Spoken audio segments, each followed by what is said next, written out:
3, 2, 1. Mr. Speaker, ladies and gentlemen, for the past 10 years, China has been oppressing the Southeast Asian states as a region, as well as these individual nations by their own. They have been building military bases and have been stealing and encroaching our water resources in those territories. Everything that you get from the previous speaker is contingent and reliant on the assumption that China is a fair and rational actor, and we tell you they're not. They continue to build these things, attack our fishermen, and raid our villages in the guise of economic interdependence, but we tell you the truth is far from that. Before I move on to my case, a few responses against the immediate previous speaker. The first is on this contradictory characterization that they tell us. They tell us that diplomacy is on the table, we can have discourse or we can do it in a non-violent means, but at the same breath, they choose to relinquish our claim and genuflect to China. The harm there is that that's a principled concession that their claim and rights are more important than others, and by logical correlation, that sends a message that their territory, their claim, their sovereignty, their economy is more important than us, and we reject that. It's far from that. We think that ultimately, we need to be able to stick it to the man and be able to hold them accountable for everything that they've done. We tell you that different international actors have already been involved.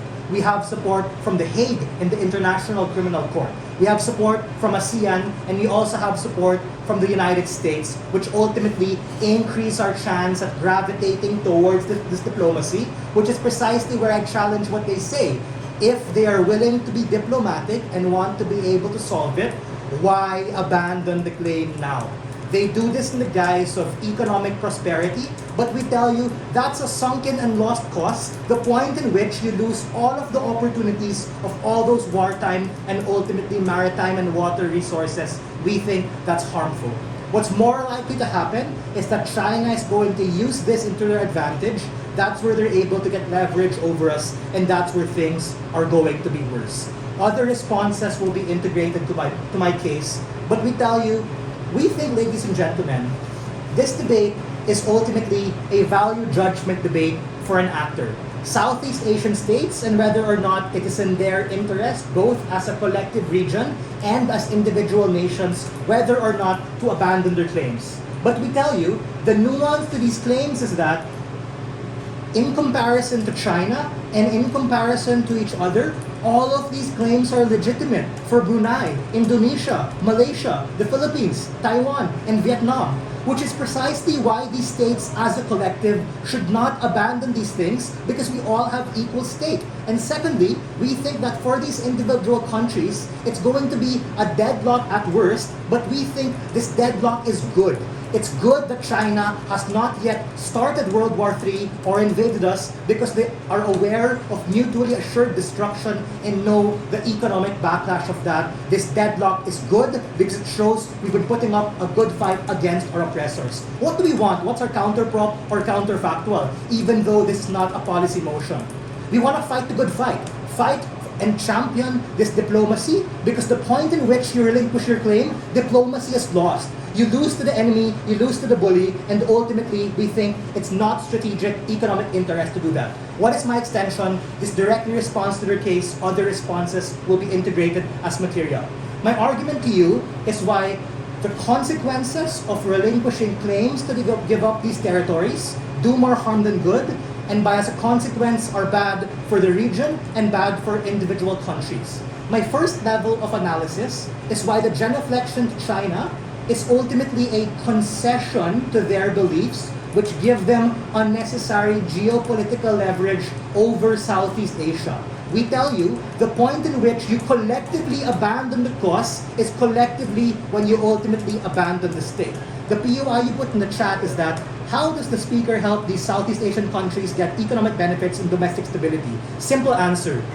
When we actually try to fight these resources, which our country believes is ours, This might take longer. This might lead to certain economic spend and opportunity cost to have to fight for that.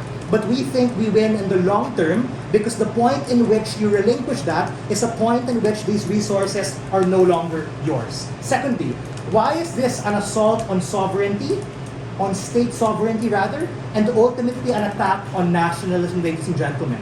We tell you that the state has a moral imperative to be able to fight for those people who are oppressed, these fishing boats who are destroyed, and these maritime resources which were stolen from us. This is plunder, ladies and gentlemen, and we think we have the right to geopolitical self-defense to be able to fight for these particular claims. And we tell you it's a duty of our politicians to be able to fight for these things, and ultimately a disgrace against all those people who've lost their lives and lost their livelihood as a consequence to China's doing. We need retribution to fight for it.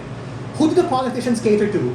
The politicians cater to the very citizens who are paying tax, who expect our democratic governments not to submit to the enemy, not to submit to authority, but ultimately stand for what is right and ours, because there is an opportunity cost into being able to use those resources, even if we're also spending resources to deal with that. Thirdly and finally is why relinquishing claim sets a dangerous precedent for future impacts for territorial disputes, for the region, and for the nation ultimately. We think it puts you at a severe disadvantage and you become at the mercy of China, who is ultimately not a rational actor, and we have to continue sticking it to them to be able to fight for them. The harm on their side is you send the narrative that these particular fishing villages and countries can be bullied.